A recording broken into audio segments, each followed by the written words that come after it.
Move the fuck out the way! What the fuck you doing, man? Stupid ass.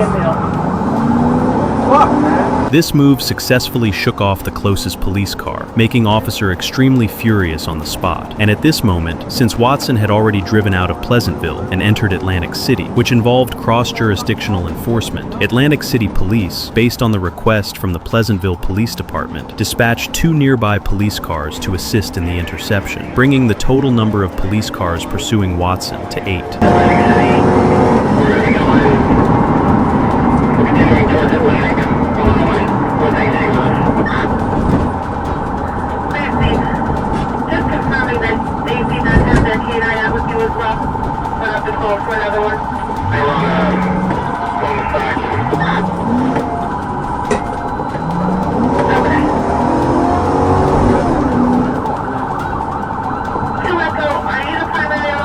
Just as Officer approached, Watson suddenly extended the gun out of the window. 7, he just brandished the weapon out the window. Be advised, he just brandished the weapon out the window.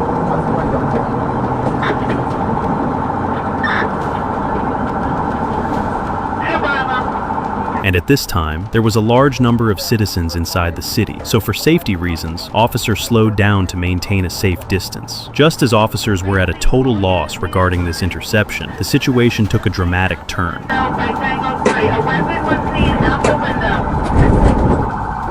When running a red light, Watson failed to dodge in time, and his vehicle was suddenly rear-ended and drifted, so all police cars stopped immediately, and officers got out to stand guard.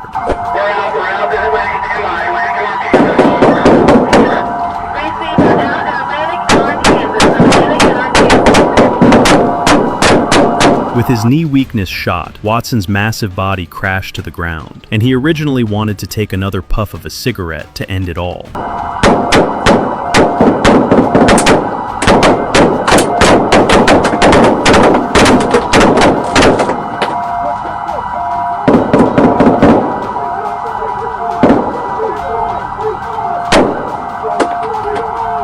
As the final gunshot faded, the cigarette in Watson's hand finally fell. After confirming the scene was safe, officers moved forward to place Watson under arrest and administer emergency medical aid. And it can be seen that many officers were not wearing uniforms, but were instead plainclothes or masked narcotics officers.